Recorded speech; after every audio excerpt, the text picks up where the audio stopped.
புனிதமான மக்கா மஸ்ஜித் அல் ஹராமில் லட்சக்கணக்கான மக்கள் கூடும் வேளையில் அவர்களின் பாதுகாப்பை உறுதி செய்வதற்காக உலகின் அதிநவீன தொழில்நுட்ப வசதிகளுடன் கூடிய பிரம்மாண்டமான பாதுகாப்பு கட்டுப்பாட்டு மையம் செயல்பட்டு வருகிறது. இந்த மையத்தில் ஆயிரக்கணக்கான உயர்தர கேமராக்கள் பொருத்தப்பட்டுள்ளன.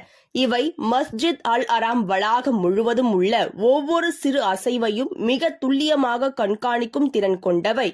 குறிப்பாக மிக தொலைவில் உள்ள கேமராக்களில் பொருத்தப்பட்டுள்ள இந்த கேமராக்கள் ஒரு குறிப்பிட்ட நபரின் முகத்தை கூட தெளிவாக காட்டும் அளவுக்கு அபரிமிதமான ஜூம் வசதியை கொண்டுள்ளன. இங்கு பணியாற்றும் பாதுகாப்பு அதிகாரிகள் அதிநவீன கணினிகள் மற்றும் பல திரைகளை கொண்டு 24 மணி நேரமும் தீவிர கண்காணிப்பில் ஈடுபடுகின்றனர். இந்த கேமராக்களை எந்த திசையிலும் சுழற்றி கண்காணிக்க முடியும் என்பதால் எவ்வித அசம்பாவிதங்களும் இன்றி புனித யாத்திரிகள் தன் வழிபாடுகளை அமைதியாக மேற்கொள்ள இந்த நவீன மையம் முதுகெலும்பாக திகழ்கிறது.